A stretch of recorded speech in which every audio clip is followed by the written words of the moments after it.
Partnership and parenting.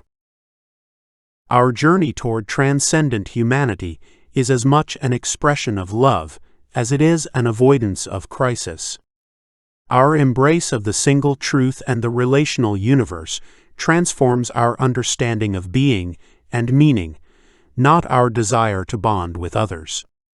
Human connection with a partner or child is one of life's most fulfilling experiences, one that helps the individual conceptualize universal wholeness in ways previously unimaginable.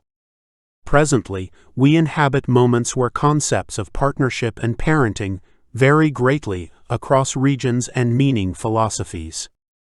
Rules and laws governing our relationships with each other are enforced by the unholy alliance of state and spiritual systems rooted in a time experience long past. The single truth provides new frameworks for individual exploration, evaluation, and engagement in partnering and parenting with another. Salvation religions such as Christianity, Islam, and Judaism have attempted to guide and dictate what partnership and parenting should be.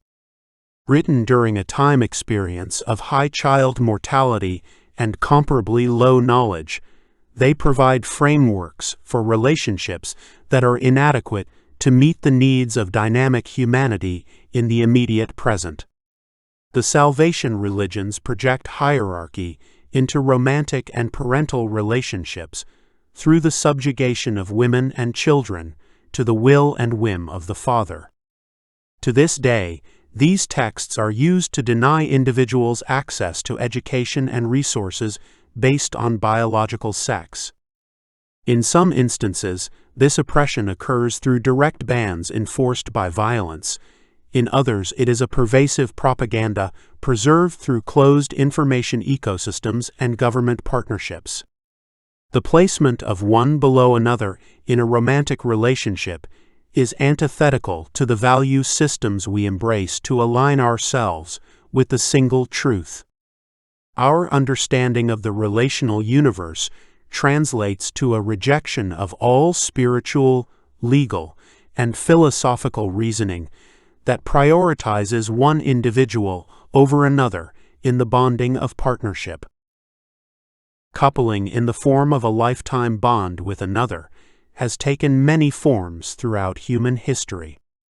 During the human time experience of nomadic hunter-gatherer societies, we inhabited a more egalitarian approach to community and relationships.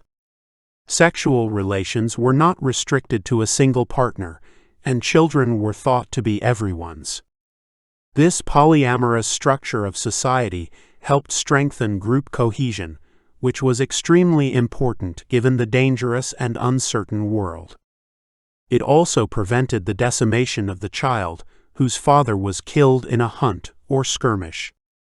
Through the advent of agriculture and surplus, arose a more concrete method of understanding paternity. Thus, the idea of marriage as a legal and political technology to transfer wealth was created. What ancient and modern marriages have in common is the focus on male lineage and property. Daughters were thought to be the property of fathers, who paid dowries to the husbands who would marry them and assume ownership. To this day, many practitioners of salvation religions still embrace the idea that when a woman enters into marriage, she leaves behind her personal vision and desire in order to serve her husband. That a woman is something to be owned and traded sits in direct contrast to the values and practice of individual actualization. Partnership in alignment with the single truth absolutely rejects the objectifying of individuals. Parenting suffers from similar burdens as a partnership. The child is considered property of the parent, owned and to be guided as the parent sees fit, without respect or regard for their individual humanity.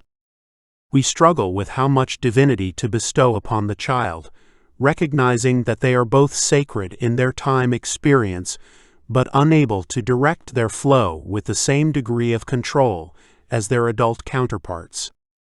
For nearly all of human history, we have lacked the infrastructure necessary to recognize the child as a sacred individual.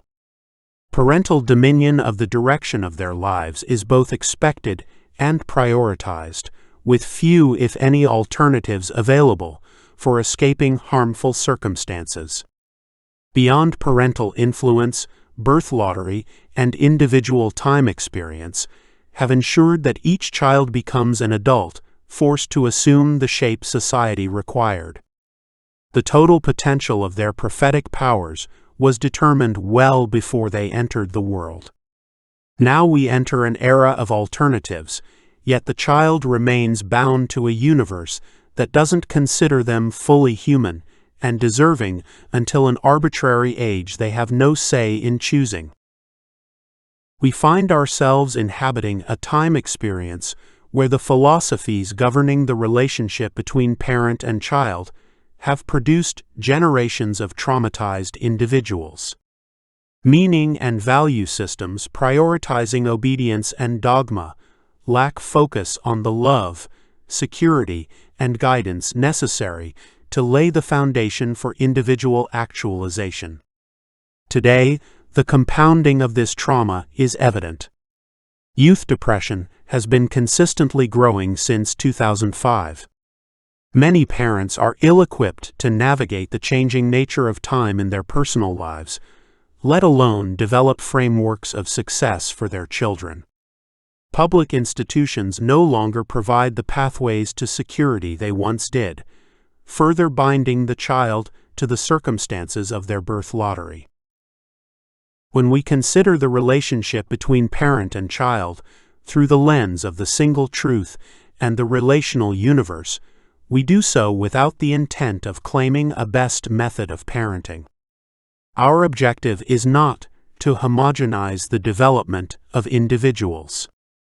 At the same time, we recognize that children deserve so much more than the crisis they are inheriting. We begin by recognizing the child for what they are, an individual possessing the internal infinity that inspires divinity within the moment. Their physical, emotional, and intellectual immaturity is not an excuse to diminish their rights and personhood. Each child is a sacred individual and therefore possesses the same absolute rights to agency and access within the world. We reject the popular dogmas prioritizing parental preference over the child's well-being. It is an uncomfortable conversation because parents often believe themselves to be right and just in the direction of their children's lives, even if that means perpetuating dogmas that serve to distance them from individual actualization. We recognize that we cannot claim to value their individuality while leaving them bound to circumstance.